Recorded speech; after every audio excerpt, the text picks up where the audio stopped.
Hello viewers, अज असी next topic जोड़ा ई banking chapter का लैन जा रहे हैं। 8वां topic e banking in India history present and future. E banking की शुरुआत किमें हुई, हुण किमें चल रहा है, फ्यूचर के जो है किमें ई बैंकिंग जो है अपना काम करेगा। सो डिस्कस करने तो पहला मैं एक रिक्वेस्ट करता कि जिन्होंने मेरा चैनल अजे तक सबसक्राइब नहीं किया मेरा चैनल जरूर सबसक्राइब कर लें ताकि आने वाले वीडियो जो तुहानूं बिल्कुल नाल दी नाल मिलदियां ने। जेकर तुहानूं ये वीडियो चंगी लगती है वीडियो को लाइक करियो, शेयर करियो, कमेंट सैक्शन के दसो कि वीडियो तुहानूं किदां दी लगी। शुरू करते हैं topic e banking in India history present and future. E banking की शुरुआत इंडिया जो हम जिमें इतने स्टार्टिंग के दसिया इन्होंने the non bank service delivery trend in banking emerge from USA. इसकी शुरुआत जी यूएसए तो हुई जो इलैक्ट्रॉनिक पेमेंट सर्विस जो जो आईया 1970 के इस टैक्नोलॉजिकल पुश ने की किया कि कोशिश की यूएसए की कंपनी ने कि जो कस्टमर को जोड़ा प्रोडक्ट है जोड़ा वो डोर स्टैप पर पहुँचाया जाए, यानी घर घर पहुँचाया जाए। की होया कि जो इलैक्ट्रॉनिक फंड ट्रांसफर की फैसिलिटी जो शुरू हुई, इलैक्ट्रॉनिक फंड ट्रांसफर के जिमें credit card, ATMs, smart card, mobile banking, जो ये सारी चीज़ें जो शुरुआत हुई जो ई बैंकिंग जी उस टाइम पर जी हजे शुरू होने जा रही थी। The traditional method of growth was only to expand increase the number of branches. उन्होंने सिर्फ ये मोटिव सीगा कि अपन ब्रांचेज जो इंक्रीज किया जाए, अपन ब्रांचेज किमें एक्सपैंड किए जाए। 1990 की बिल्कुल शुरुआत के कुछ फॉरन बैंक जोड़े आ जिमें सिटी बैंक हो गया, हांगकॉन्ग बैंक हो गया, जिन्होंने अपने ATM की फैसिलिटी जी शुरू की, जिन्होंने सब तो पहला ATMs जोड़े लाने शुरू किए 1990 के। कुछ इंडियन प्राइवेट सैक्टर बैंक भी सी जिमें जिन्होंने अपने ATM नैटवर्क जोड़े शुरू किए 1990 की बिल्कुल एंड तक आते आते जोड़े उन्होंने ATMs की शुरुआत जी कर दी सी प्राइवेट बैंक ने। उसके बाद की होया कि इंडियन बैंक एसोसीएशन ने मुंबई के एक प्रोजेक्ट लिया नैटवर्क ऑफ 156 ATMs, यानी 156 ATM लाने का उन्होंने जोड़ा नैटवर्क बनाने वास्ते इनिशिएटिव लिया। उन्होंने 31 मैंबर बैंक के यानी 31 बैंक जोड़े सामने आए तो उस स्कीम का नाम सीगा स्वाधान, विच हैज़ 30,000 ट्रांजैक्शनस पर मंथ, जिन्होंने तकरीबन 30,000 ट्रांजैक्शन जड़ियाँ एक महीने जड़ियाँ कीतियाँ। वीज़ा कार्ड, मास्टर कार्ड जोड़े इंट्रोड्यूस किए गए जोड़े कि अज असीं यूज़ कर रहे हैं। The concept of credit card was introduced by city bank and found wide spread acceptance metros and big cities. तो उसके बाद क्रेडिट कार्ड का कंसैप्ट जो सारे सामने आया, जिमें कि क्रेडिट कार्ड के नाल असीं परचेज जोड़ा उस टाइम कर सकते हैं तो वह बिल जोड़ा असीं बाद में पे कर सकते हैं, यानी परचेज ना पे लेटर। वो कंसैप्ट जो क्रेडिट कार्ड के नाल शुरू होया उस टाइम पर मैट्रोज के बड़िया बड़िया सिटीज़ के जो क्रेडिट कार्ड का कंसैप्ट जो शुरू किया गया। डेबिट कार्ड जोड़े 1999 तक जोड़े बहुत ज़्यादा पॉपुलर हो चुके थे। उसके बाद मास्टर कार्ड्स ने, वीज़ा कार्ड्स ने जोड़ा इंडियन के फॉरन बैंक के नाल टाई अप करना शुरू कर दिया। जिवें तुसीं वेखिया ही होगा कई बैंक के डिफरेंट तरह के जोड़े ATMs जो प्रोवाइड करती है बैंक, जिमें वीज़ा कार्ड हो गया, मास्टर कार्ड हो गया, या फिर मास्टर कार्ड हो गया, या रुपए कार्ड हो गया। ये कार्ड्स ने जोड़े कि इंडियन बैंक्स जोड़े अपने कस्टमर ने डिलीवर करते हैं।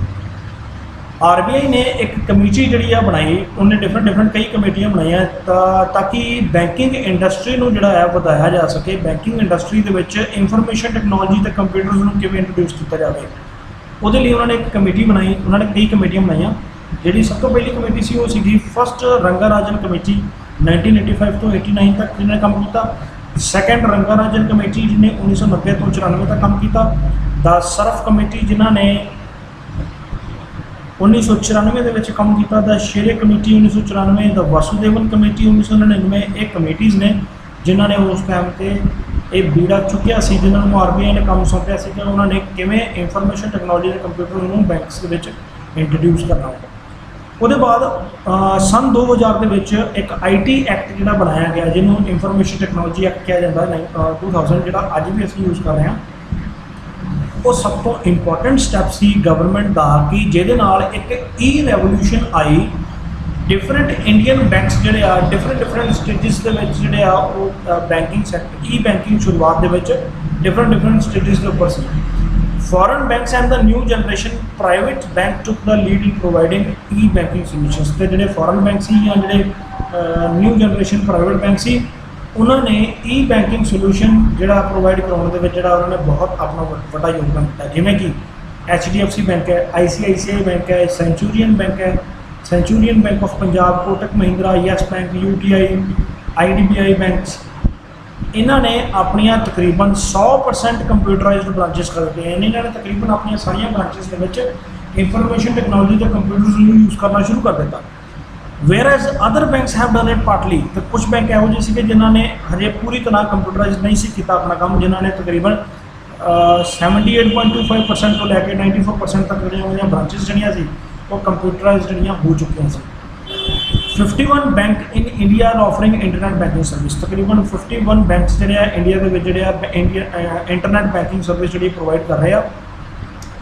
ਕਾਫੀ ਸਾਰੇ ਬੈਂਕ ਜਿਹੜੇ ਆ ਜਿਵੇਂ ਇੰਟਰਨੈਟ ਬੈਂਕਿੰਗ ਦੀ ਸਰਵਿਸ ਜਾਂ ਮੋਬਾਈਲ ਬੈਂਕਿੰਗ ਜਾਂ ਫੋਨ ਬੈਂਕਿੰਗ ਜਿਹੜੇ ਪ੍ਰੋਵਾਈਡ ਕਰ ਰਹੇ ਆ। ਹੁਣ ਅੱਜ ਕੱਲ੍ਹ ਕੀ ਹੈ ਕਿ many banks are entering into ATM sharing network. ਹੁਣ ਕੀ ਹੋਇਆ ਕਿ ਜਿਹੜੇ ATM ਸ਼ੇਅਰਿੰਗ ਨੈਟਵਰਕ ਸ਼ੁਰੂ ਹੋ ਗਿਆ, ਜਿਵੇਂ ਅਸੀਂ ਇੱਕ ਬੈਂਕ ਦਾ ATM ਕਿਸੇ ਦੂਸਰੇ ATM ਦੇ ਵਿੱਚ ਜਾ ਕੇ ਚਲਾ ਸਕਦੇ ਹਾਂ, ਕਿਸੇ ਦੂਸਰੇ ਬੈਂਕ ਦੇ ATM ਦੇ ਵਿੱਚ ਯੂਜ਼ ਕਰ ਸਕਦੇ ਹਾਂ, ਕਿਉਂਕਿ ਇਹ ਸਾਰੇ ATM ਜਿਹੜੇ ਆ ਇੰਟਰਨੈਟ ਦੇ ਨਾਲ ਕਨੈਕਟ ਕੀਤੇ ਗਏ ਆ, ਜਿਹਦੇ ਨਾਲ ਸਾਨੂੰ ਫਾਇਦਾ ਕੀ ਹੋਇਆ ਕਿ ਜਿੰਨੇ ਵੀ ਇੰਟਰਨੈਟ ਬੈਂਕ ਦੇ ਨਾਲ ਜਿੰਨੇ ਵੀ ATM ਜਿਹੜੇ ਆ ਇੰਟਰਨੈਟ ਦੇ ਨਾਲ ਕਨੈਕਟ ਕੀਤੇ ਗਏ ਆ, ਉਹਨਾਂ ਦੀਆਂ ਟ੍ਰਾਂਜੈਕਸ਼ਨਸ ਕਿਤੋਂ ਵੀ ਹੋ ਸਕਦੀਆਂ ਤੇ ਨਾਲ ਦੀ ਨਾਲ ਹੀ ਸਾਨੂੰ ਅਪਡੇਟ ਵੀ ਆ ਜਾਂਦੀ ਹੈ ਕਿ ਤੁਹਾਡੇ ਅਕਾਊਂਟ ਦੇ ਵਿੱਚ ਕਿੰਨਾ ਪੈਸਾ ਆਇਆ ਹੈ ਜਾਂ ਕਿੰਨਾ ਪੈਸਾ ਗਿਆ ਹੈ, ਕਿੰਨੇ ਤੁਸੀਂ ਵਿਡਰੋ ਕੀਤੇ ਹੋ, ਕਿੰਨੇ ਬਚੇ ਆ। ਉਹ ਸਾਰੀਆਂ ਚੀਜ਼ਾਂ ਜਿਹੜੀਆਂ ਤੁਹਾਡੀਆਂ ਇਸੇ ਤਰੀਕੇ ਦੇ ਨਾਲ ਰਿਕਾਰਡ ਕੀਤੀਆਂ ਜਾਂਦੀਆਂ।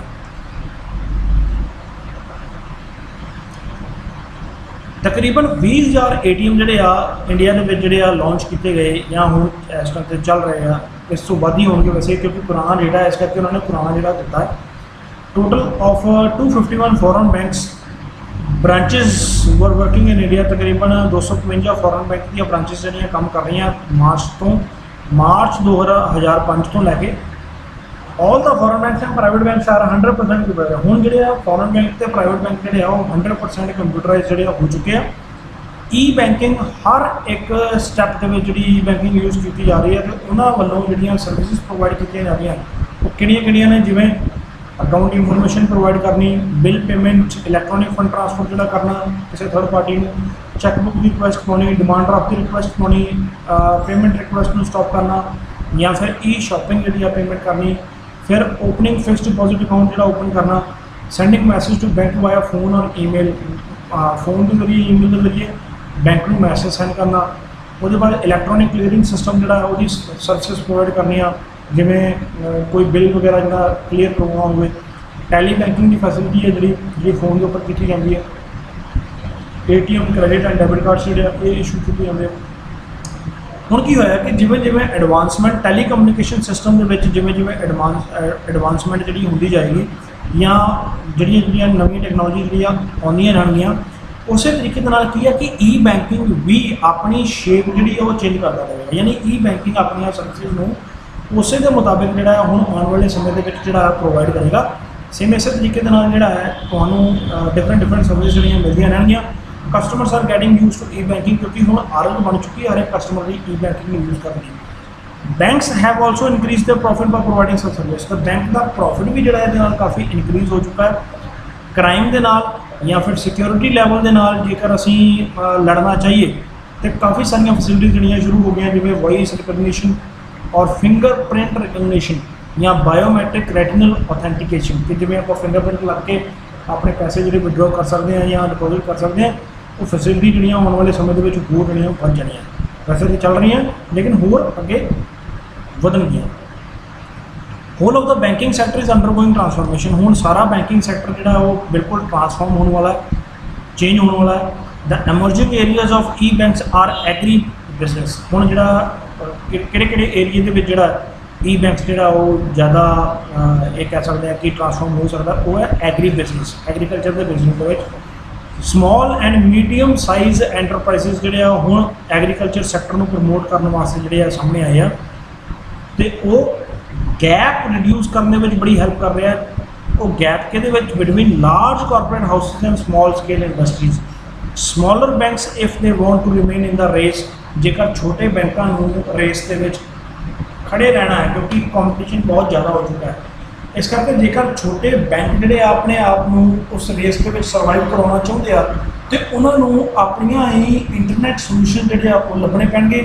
ਨਾਲ ਦੀ ਨਾਲ ਆਪਣੀਆਂ ਜਿਹੜੀਆਂ ਈ ਬੈਂਕਿੰਗ ਸਰਵਿਸ ਨੂੰ ਬਿਹਤਰ ਕਿੱਦਾਂ ਬਣਾਇਆ ਜਾਵੇ ਇਹਦੇ ਬਾਰੇ ਉਹਨੂੰ ਲਗਾਤਾਰ ਕੰਮ ਕਰਨਾ ਪਵੇਗਾ ਜੇਕਰ ਉਹ ਆਪਣੀ ਈ ਬੈਂਕਿੰਗ ਸਰਵਿਸ ਨੂੰ ਟੌਪ ਤੇ ਲੈ ਕੇ ਜਾਣਾ ਚਾਹੁੰਦੇ ਆ। ਸੋ ਇਹ ਸੀ ਸ਼ੁਰੂਆਤ ਕਿਵੇਂ ਹੋਈ ਈ ਬੈਂਕਿੰਗ ਦੀ ਇੰਡੀਆ ਦੇ ਵਿੱਚ। ਜਿਵੇਂ USA ਦਾ ਅਸੀਂ ਡਿਸਕਸ ਕੀਤਾ ਕਿ USA ਤੋਂ ਸ਼ੁਰੂਆਤ ਕੀਤੀ ਗਈ, ਉਹਦੇ ਬਾਅਦ ਕਿਵੇਂ ਬ੍ਰਾਂਚਿਸ ਜਿਹੜੀਆਂ ਕੰਪਿਊਟਰਾਈਜ਼ ਹੋਈਆਂ ਤੇ ਕਿਵੇਂ ATM ਜਿਹੜੇ ਆ ਇਹਨਾਂ ਦੀ ਸ਼ੁਰੂਆਤ ਕੀਤੀ ਗਈ, ਉਹ ਸਾਰਾ ਅਸੀਂ ਡਿਸਕਸ ਕੀਤਾ।